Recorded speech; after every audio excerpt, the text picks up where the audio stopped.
I'm Dr. Thomas D. Long, and I'm living for him.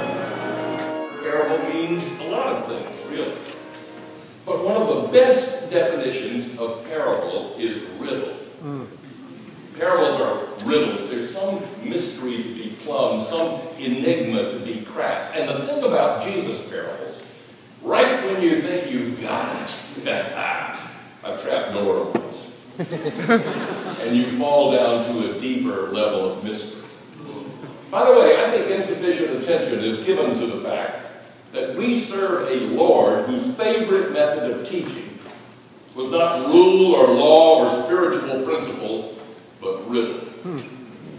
Mark says he never said anything except in riddles.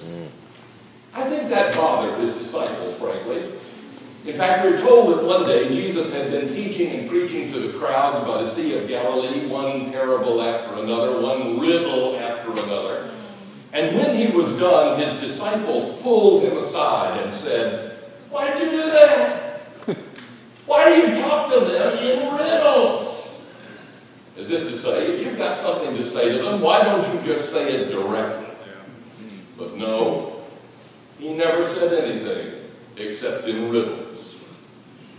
The humorist Calvin Trillin once said that he failed high school math because his teacher never understood that he meant his answers ironically. Well, so did Jesus evidently, because he never said anything except in riddles. The great New Testament scholar C.H. Dodd one time came up with a wonderful definition of parable. He said a parable is a metaphor or simile drawn from everyday life, the meaning of which is sufficiently in doubt to tease the imagination into faithful thought. Sufficiently in doubt to tease the imagination into faithful thought.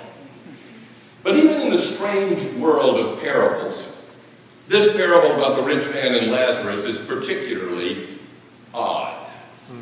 You see, most of the parables are at least about things that we know something about. A farmer sows seed in a field. A woman takes yeast and mixes it with flour to make bread. A young man says to his father, "I'm sick of this farm. Give me my share of the inheritance. I'm going to the city to make a life for myself." We get that. That's life. That's human life. In fact, one of the most popular definitions of parable is an earthly story. A very earthly story with a heavenly meaning.